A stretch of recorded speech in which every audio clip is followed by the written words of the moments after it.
What's up, everybody? Welcome back. Happy Monday. Hope everyone had a good weekend and is back rested and recharged as I am. Got a lot to cover in today's episode, including Kim Kardashian settling her lawsuit with the SEC. Got some Alex Mashinsky news, and the Jay Leno of crypto, Lark Davis, hit with pump and dump allegations. I'll give my exact take on that later. First, don't forget to hit the like and subscribe button. Follow me on Twitter at bencryptoshow. Drop a comment down below about any of the stories, and let's begin. So first, price action, not much to discuss as usual, 19,000, no action at all. The good news is that I put up this tweet on Saturday, October 1st, that was like Saturday, that was the exact equivalent number of days into this bear market as in 2018's bear market. This $100 million random whale buy was made and basically ended that bear market. See the spike here, that was a one-off $100 million purchase. It happened on April 1st, no one really knew what the purchase was. I remember I woke up, I had a bunch of texts on my phone. Ben, what's up? BTC had skyrocketed from 4,200 to like 4,900. So everyone was wondering, Ben, what's up? Who made this trade? I'm like, I have no idea. Up 20% in a day. That was pretty random. So we all just concluded it was no reason other than just this whale thought the bear market was over, and he made a pretty amazing bet here. See, this is the price action afterwards. This turned into one of the greatest trades in crypto history. So institutional whales, feel free to step up. Again, that trade happened about exactly 3.7 months into that bear market. Right now, we're at exactly 3.7 months into this bear market. So step up, whales. Moving on, Kim Kardashian pays SEC $1.26 million to settle Ethereum max charge. This is a story kind of been around for a while, most of the last year. She promoted this coin in September 2021 through a tweet, I believe, or a couple of tweets. So that was right at the peak of the bear market. The problem was the coin obviously pumped on her tweet, but then it went down drastically afterwards, crashing 96%, prompting some to call it a pump and dump scheme. Here was the chart. So this went way up and then way down and never really recovered after this. So, I mean, if this had been a successful coin and then, it at least would have held some of its gains from the pump and the coin was still around and making developments, I don't think the settlement would have happened. But the fact that it crashed completely afterwards might be indicative that the owners of this project were maybe looking for some exit liquidity to sort of exit their own positions on. Just a guess, who knows? But she was paid $250,000 for that promotion, and she settled for $1.26 million plus a three-year suspension from promoting crypto projects. So sort of a stiff punishment, I'd say. Moving on. Alex Mashinsky, ex-CEO, withdrew $10 million before Celsius bankruptcy. So this shows that in May, right before Celsius went insolvent, he withdrew $10 million, supposedly to pay back state and federal taxes that he owed from his Celsius assets. And then a couple weeks after that, in May, Mashinsky and his family had $44 million worth of crypto assets frozen. So the news just keeps getting worse and worse for Alex Mashinsky, but this, again, would be indicative that he kind of knew about the insolvency ahead of time, and then before reporting it, which he knew would sort of nuke the prices, he took out some money on his own, and then made the announcement afterwards. But yeah, things are definitely not looking good for him. And now the cover story of the day, the crypto Lark Davis. This happened, I think, on Friday. Hit with pump and dump allegations by Twitter sleuth Zach XBT.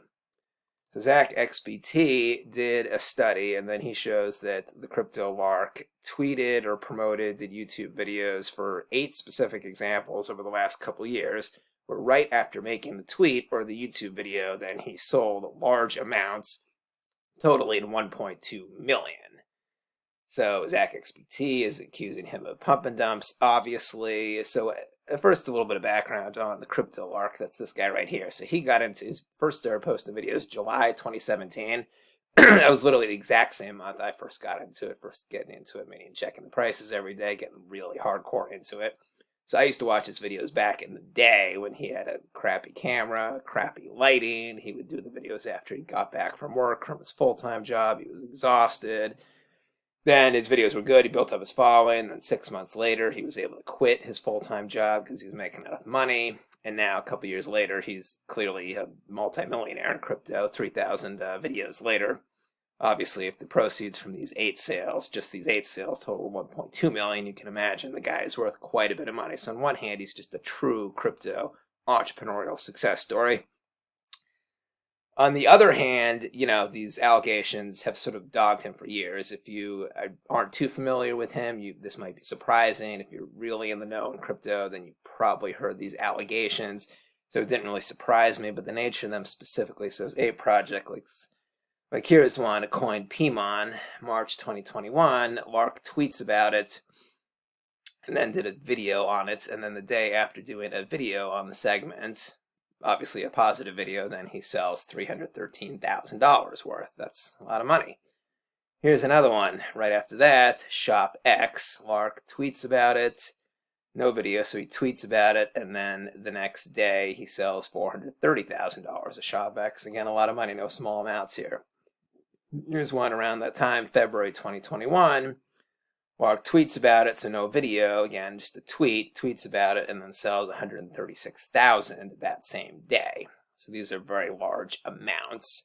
So Lark is hit back saying that the projects aren't paying him to show them. He is an investor in the projects. So since he's an investor in the projects, it means he's putting his money into it, and he's actually a big fan of the project. Legitimately, which I can sort of see what he's saying there. But then on the other hand, he's also saying, I am not a whale in these projects. The amounts I sold are nowhere near enough to dump the price. That's unfortunately not true right there. These are very large amounts, $313,000, $430,000, $136,000, and these are coins I really have barely heard of. I've heard of this one, UMB. I have not heard of these other two, ShopX, PMON. So those amounts would likely cause sort of a price reduction, I would have to say. So yeah, that argument doesn't really hold weight. But and then on the other hand, some of these projects he's just making tweets on. He's not making full-on videos on. And then Mark Davis also said like one project he dumped just because another influencer had made a promotional YouTube video. So the price skyrocketed from that video. So that's when Mark decided to just make a good trade and sell, which that's totally okay right there. A lot of times projects will just go up, increase in price due to one-off, events like that. And those are just good chances to, sell into exit liquidity. So that is totally fine. And then Zach XBT is saying a lot of it is just bad tokenomics. So he gives this example right here. So this is kind of weird. So this project, see there's the seed round, private sale A, private sale B. They all have normal vesting schedules, around 20-25% unlocked at the token generating event, and then the rest of it unlocks over the next 6 months, a year. That's sort of normal. But then there's this mysterious final pre-sale here, 100% unlocks right at the token generating event. So that was obviously the pre-sale amount that the pre-sale allegation that Lark Davis got into.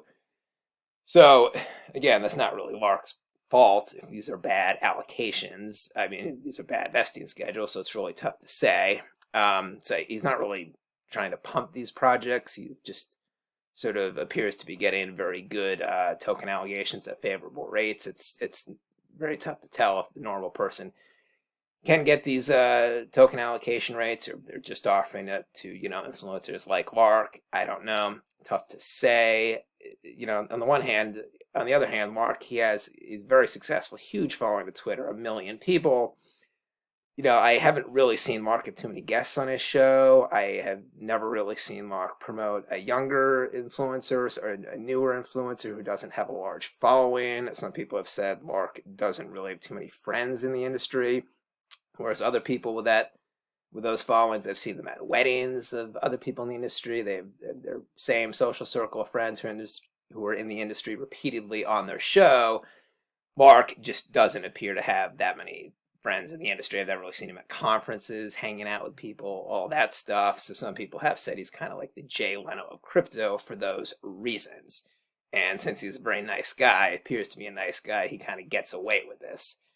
So I don't know. It's tough to say. I'd say Lark probably just start having more people on your show, and then people stop criticizing you for stuff like this, whether it's legit or not. It's tough to say, but if you had a lot more guests and were promoting some younger accounts with less followers than you because you do have a huge following, then yes, people would not be criticizing you. That is for sure.